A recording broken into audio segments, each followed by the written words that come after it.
Welcome to Bloomberg ETF IQ. I'm Scarlett Fu. And I'm Katie Greifeld, and definitely some nerves in this market. Absolutely. Feels like a bit of a regime change in the markets, whether you're talking about equities or treasuries. Absolutely. When it comes to the S&P 500, 4 straight days of losses. But let's get to the biggest story right now in the more than $12 trillion global ETF industry. And of course, as ETFs play a growing role on trading on exchanges, the competition for listings is getting heated. We'll discuss this ongoing battle with Rob Marrocco. He is global head of exchange-traded product listings at CBOE. And of course, we're also going to discuss minimizing volatility with Yang Tang of Arch Indices. But before we get there, as always, Eric Balchunas from Bloomberg Intelligence. He's here with us now looking at the flows. Eric, take it away. Katie, Scarlett, thank you very much. The flows are a little bit of a mixed bag. In one way, they show the same thing, but there is something we'll point out that's not good. First of all, in the inflows, the good news, look at VU at the top there. You've got the Vanguard retail bid, IVV, in there. Let me also just take a moment to acknowledge what VU is doing right now. It's the leader of flows for 1 day, 1 week, 1 month, year to date, 1 year, and 3 year. I don't think I've ever seen an ETF lead every single category. This thing is in like constant beast mode, and you'll always have the Vanguard bid, it seems like, even in a sort of rough market that we're seeing in the past couple days. You've also got IVV on there, as I said, and then you've got IEF. Some treasuries creeping in there. Bitcoin again hanging on. IBIT still taking in money despite Bitcoin's shakiness. Let's look at the outflows here. Here's where it's kind of bad news. You got the trading crowd a little spooked. Look at the top 4 on the outflows. First of all, 9 billion out of SPY. 9.8 is a lot. HYG, IWM, LQD, the Qs. Those top 5, those are all the super liquid ETFs that the traders like. They're a little spooked. They've clearly moved out of the market. They definitely move a lot more with performance than the sort of Vanguard bid does, but that is definitely a gap we're seeing that wasn't in the flows until now. Now, all these ETFs are competing with each other for flows, but let's take a second here to look at the exchanges which compete over getting ETF listings. And just at an exchange a couple months ago, hanging out with a lot of them there, they're definitely trying to court the ETF. So let's just look. NYSE has 61% of all primary ETF listings. CBOE has 19.8%, and NASDAQ was 17.5%. CBOE, somewhat recently passed NASDAQ. What they've been doing, it's interesting, is they've done active, they've done a lot of the ETFs that use derivatives, and a lot of the Bitcoin ETFs. So CBOE definitely a little more on the cutting edge, and it's paying off. Yeah, it's really interesting. Of course, you do have CBOE paying off there, but we are talking about a big 3, and NYSE has a big lead there. So let's break this down now with Rob Marrocco. He is global head of exchange-traded product listings over at CBOE. Great to see you on set here. So let's talk about the competitive landscape. NYSE has that big lead there. Your share has been growing, though. Do you want to take on NYSE as number 1 in the offing? I think when we look at the competition, it's healthy for the entire market. As Eric pointed out, where we have really focused in our efforts over the past several years on bringing to market and being able to list and trade innovative products that have embedded optionality. When we look at crypto and digital assets, products that are, again, need an advocate to work together with the issuer and the regulator. So at the end of the day, competition is good for all involved here. So Rob, before joining the CBOE, you actually worked at the NYSE, heading up the global index and ETP team. In what specific area, and if you can narrow it down to one, of ETF innovation, can the CBOE naturally lead on that over the NYSE, which of course is mainly an equities home? What would you single it down to? Sure, and maybe just one point of correction. I was definitely part of the team at New York, but I didn't lead the efforts. But specifically where I see CBOE and our position of leadership, just given the fact that our 50-year legacy in the derivatives market, ETFs that have embedded optionality and embedded option strategies is just a natural fit for ETFs that are coming to market to list and trade with CBOE. This is perfect timing because all of the launches are either active or use derivatives, because all the vanilla beta space is kind of taken. And if you launch one there, you got to be almost free at this point. So a lot of the innovation in products, 23% of all ETFs launched now use derivatives, and 71% of them are active. Do you see those trends continuing Absolutely. This is such white space when we look at the overall board and where we see continued innovation, especially on days like this where there is some volatility in the market, and we look at the defined outcome and target outcome ETFs and what that has afforded investors over the last 5 years. Those products now have $46 billion in assets and only is continuing to grow. I think when we also look at the overall space, there is still a lot more innovation that can be packaged up within an ETF. Can we talk about the business of this a little bit? Specifically, how much does it cost to actually list an ETF, whether it's a flat fee? And of course, as you have grown your share, have you actually lowered that fee at all? We've always been very competitive from a fee perspective. We think about our relationships with our issuers really as partners, because at the end of the day, and this is not exclusive to CBOE, but in addition to listing fees, exchanges make their money on transaction volume. And so if our ETFs are coming to market and they're not growing in AUM, they're not trading, it's counterintuitive for the whole relationships with the issuer. So that's where we view it very much as partnership, because again, if the AUM's growing, the product's growing, and there is correlating trading volume coming with that. Well, to that point, let's talk about the other big part of the business of an exchange, and that's the IPO market, which has been pretty quiet over the past couple years. And I mean, as you've had that muted IPO market, have ETF and ETP listings become a more important business to the exchanges to make up for that volume? It definitely is an area of focus for us. It's been very clear. When I came to this organization 9 years ago, we had 20 listings. Today, we have 1,000 listings across our 5 listing exchanges.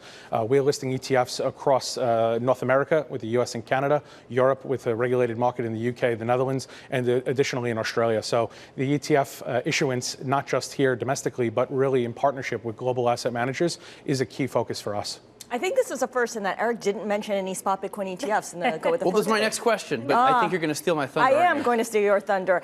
We had a successful launch of spot Bitcoin ETFs earlier this year. Do you anticipate approval process for spot Ether ETFs to be as drama-free without any, I don't know, fake X posts, for instance, from the SEC? Sure. It would be hard for me to speculate as to whether or not the SEC approves. We currently have 5 filings in front of the SEC on behalf of 5 different issuers for a spot Ethereum product for our U.S. market. The next action date that the SEC has is coming up at the end of May on the 23rd, and so stay tuned. But it's been smooth so far. We continue to advocate strongly with the regulator on behalf of our issuers, and look forward to seeing what the next action date brings. Yeah, and the options on Bitcoin ETFs, we're in a holding pattern there. Is that right? We are. All 3 exchanges in the U.S. have filed with the SEC in requesting the ability to list options. But what makes this a little bit unique with the options listing, a bit different than the ETF, is the involvement with the OCC. The OCC ultimately sits in the center of the option issuance here. And additionally, the OCC needs to have their own rule filing with the SEC, as well as the CFTC. So there is 2 different regulators that now need to weigh in, and so expect this will take some time. Sounds like the DMV. Not far off from it. Not far off. Let's talk about another ask to the SEC, and that is multi-share classes. CBOE, of course, recently made news. You asked the SEC for a rule change so that you could have issuers adding an ETF share class to their existing mutual funds. That's another thing that is expected to take quite a long time. But let's say that, okay, the SEC did approve multi-share classes. What would that mean for the ETF industry? Greater flexibility for asset managers. Now, as we've seen, about 65 mutual funds convert fully to ETFs. This now affords asset managers to give their end clients more choice. How do they, and it's less of a wrapper conversation, and the conversation is about the strategy. It's about the manager of the fund. And in which account do you want to access, whether it be a mutual fund, whether it be an ETF, and what is the most suitable investment for that account. So I think this is has the potential to bring a significant amount of ETFs to market, for sure. And we see this already happening in other jurisdictions that we list multiple share classes. We list these classes in Canada, in Europe, in Australia. So this is just the natural next iteration of market structure enhancements into our US market. Thousands of ETFs? There are, at the year end last year, there was approximately 8,500 mutual funds in the U.S. with about $22 trillion in assets. Even a portion of that, if they were to hang a ETF on their existing mutual fund, is significant. All right, so watch this space. Rob, really great to chat with you. Appreciate your time today. Our thanks, of course, to Rob Marrocco of CBOE Global Markets. And meanwhile, we do want to bring you some breaking news, and that is that Microsoft is hoping to avoid a formal European Union probe over its $13 billion OpenAI deal. Bloomberg technology co-host Ed Ludlow joining now with the details. And Ed, I believe there was a preliminary probe open into this. So the European Commission has decided not to launch a formal probe, according to sources, into Microsoft's financial relationship with OpenAI. You're right that there was a prelim probe in January, but what the Commission has decided, according to our sources, is that the relationship doesn't merit a formal antitrust or merger review because it falls short of the threshold to be considered a takeover. It's really important to understand that it's a $13 billion figure, but actually most of that is in the form of compute that Microsoft provides to access through Microsoft Azure. In other words, running the training and inference of its large language models through its cloud service. A spokesperson for the European Commission also explained that in looking at this relationship, the European Union would have needed to conclude that there had been a change of control on a lasting basis. And so, frankly, we infer that the $13 billion investment by Microsoft in kind in the form of compute was not a change of control. I'd note that the shares of Microsoft spiked in the moment the red headline hit into positive territory, but immediately came back down and have fallen into session lows down 6/7%. But the lasting conclusion here is that there will not be some kind of forced breakup of that relationship, at least from the European regulators. An important story to keep tracking. All right, great stuff. Thank you so much for the quick summary there. Bloomberg Tech co-host Ed Ludlow. We're going to stick with AI. This is ETF IQ on Bloomberg.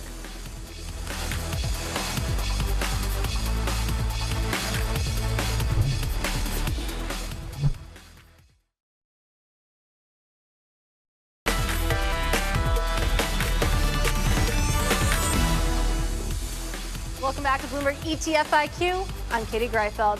Time now for the ETF Brief, where I walk you through the trends and the stories that caught my eye in the ETF industry. And we start with a century-old firm, of course, NFS. They are home to the first ever mutual fund. It turns 100 in July. They actually just filed for their first ETFs, 5 ETFs in total, spanning stocks to bonds. They're all active, so it's interesting. A sign of the times, of course, that you have one of the original mutual fund shops breaking into the ETF space. Let's also talk about Bitcoin. You know, it's been several minutes and we haven't mentioned Bitcoin.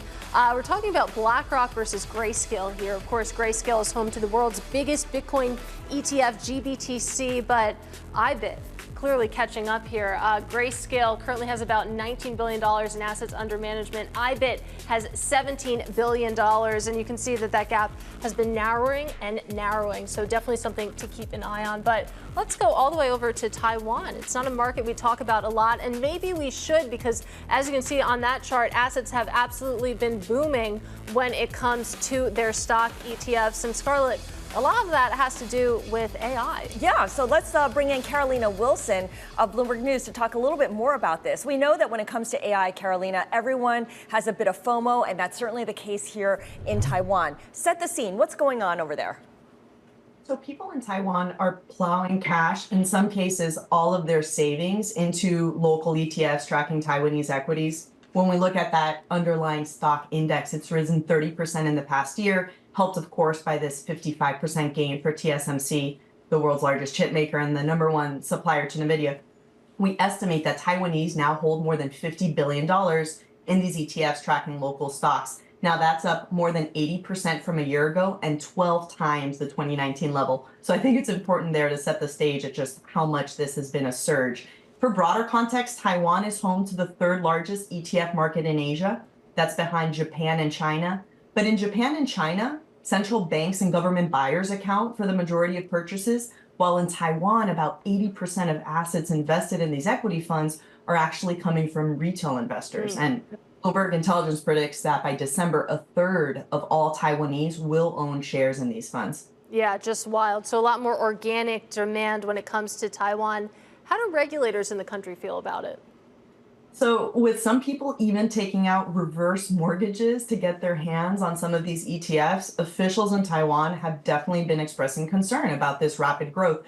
You had the country's market watchdog saying that it's carrying out inspections of firms issuing the ETFs to better understand everything from their risk disclosure processes to promotional deals with online influencers. But up to this point, it hasn't really slowed down the momentum or the appetite. I mean, we're seeing securities firms lobbying regulators now for permission to create actively managed ETFs, in contrast to the current funds that are out there now tracking various passive indexes. So Taiwan looks to be on the similar path that we've seen on the US market for ETFs, where we've witnessed the growth of the actively managed strategies as issuers try and capitalize on the momentum. They're trying to come out with new ideas and in this case, take on the role of a stock picker to try and beat passive peers. All right, Bloomberg's Carolina Wilson, thank you so much for joining us on talking about the frenzy for ETFs in Taiwan. Here in the U.S., we're looking at the stock market hitting session lows, the S&P 500 down for a fourth day, pushing the VIX up towards 19. Up next, we're going to speak about minimizing volatility with all this downward pressure on equities. This is ETF IQ.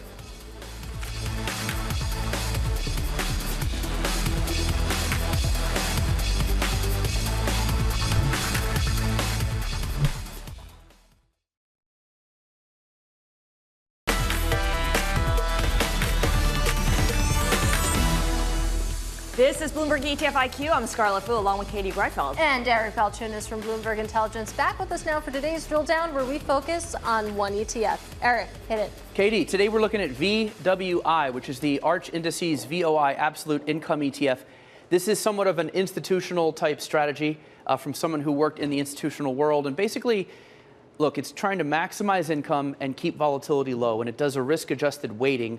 About 80% is dividend stocks, 20% is fixed income ETFs. So it's got both assets. Expense ratio is 50 basis points. I'd say that's on the lower end for something that's institutional caliber. It's still tiny though, 2 million, but it is new. Let's look at the holdings here. And so again, at the holdings, what you're going to see is a couple fixed income ETFs like the Janus AAA CLO ETF, ones that yield a good amount. And then you're going to see a lot of equities that have higher yields, right? Thing yields about 7%, this ETF does. And that's the portfolio, and it does rebalance. It doesn't have to be that portion, but that's what it is now. Let's look at the performance of this since it came out. Unclear what benchmark to use for this, so I put in SPY and AG just so you can see the difference. And, it kind of splits the difference. It's better than AG, but worse than SPY, and that's what you get with a sort of balanced portfolio. You can see the line here, but you get less volatility with it, Katie. So interesting, novel product that normally an institutional investor might use.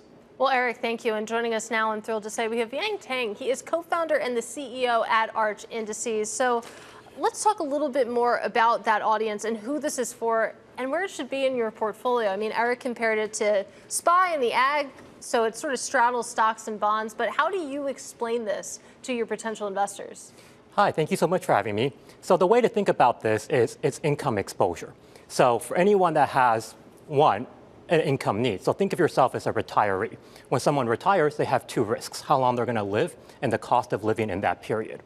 So what this solves for is a portfolio that, one, rebalances with changing market conditions every quarter. It provides high income and it has potential for capital appreciation. So the 79% dividend stocks gives you that. So over time, as we know, dividend stocks have, one, the ability to keep up or outpace inflation in payouts and growth. And number two, they provide a bit of a defensive quality versus the rest of the stock market.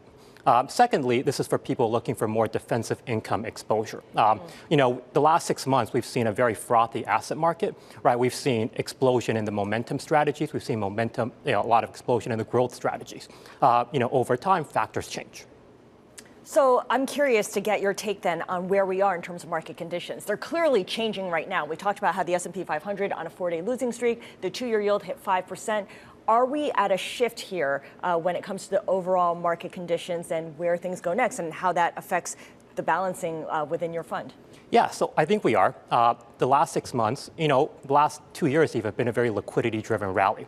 We had record amounts of fiscal stimulus, we had 10 trillion wealth effect, and we probably have the strongest job market in some time, which is creating consumer income velocity. So yeah, when you think about how liquidity-driven rallies go, they need more liquidity to keep going, and it's very natural for people to take a breather after such a run-up. And just your background's interesting to me. You worked at Morgan City, Deutsche Bank. You're entering the ETF world. You're used to selling to institutions who are quick to understand all this. Advisors are a different breed, though, right? What's the advisor reaction been to a strategy like this? I think it's been very interesting. As you pointed out earlier, we have two main problems. The first is we haven't been around very long. This ETF was launched in October.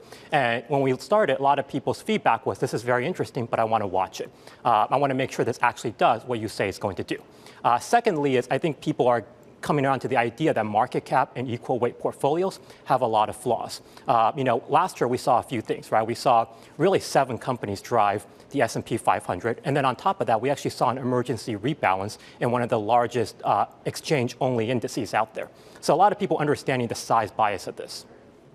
And you had another point in your notes that isn't about your ETF so much, or maybe it is a way to promote it, but SPY and TLT are having decreasing correlation. Yep. This is probably good news for 60-40 holders because in 2022, they both went down, and that was a little bit of a shock. So talk about why this is developing and maybe how your strategy takes advantage of it. Yeah, so the way our optimization works is you're looking for assets with high income and low volatility. That's the performance ratio. So what you want as a portfolio is assets with a lot of high performance ratios, but they're not moving together. That's where the correlation aspect comes in. So in a market where everything's correlated, you don't really feel the effect of a reduced volatility from correlation. But as we saw, correlation probably peaked out late Q4. It's been declining all year long. As when the correlation declines, it actually gives investors a huge benefit in these types of portfolios. You're able to maintain the same exposure, but the correlation decrease gives you a tailwind in reducing portfolio volatility. So it's a recent fund, as you and Eric have mentioned, but you take a look at the returns so far. I mean, it's between SPY and the ag, trailing SPY, but of course outperforming the ag. Is that generally where you want to be when it comes to performance? So it's a little bit hard to talk about just the SPY because the SPY is a very different factor than us. This is an income factor. So all the equities you're going to see have a very high dividend payout or some kind of dividend exposure, whereas a lot of companies in SPY do not have that. So probably the more interesting way to think about this is comparing versus a dividend strategy and the ag. Because again, that's kind of your same type of exposure. So if you compare us to, say, a high dividend index or an income-focused type product, you'll see that we have similar total returns, but we have reduced portfolio volatility. Well, it's a really interesting fund. I'm glad we could make some time to talk to you today. So thank you for stopping by the studio. That, of course, is Yang Tang of Arch Indices Investment Advisors. And a reminder that we will be back next week at our usual time on Monday at noon Eastern time. But in the meantime, if you can't get enough of ETFs, a reminder that you can listen to Eric and Joel Weber on Trillions, which, of course, is their podcast that covers the industry. But that does it for Bloomberg ETF IQ for now. I'm Katie Greifeld along with Scarlett Fu and Eric Balchunas, and this is Bloomberg.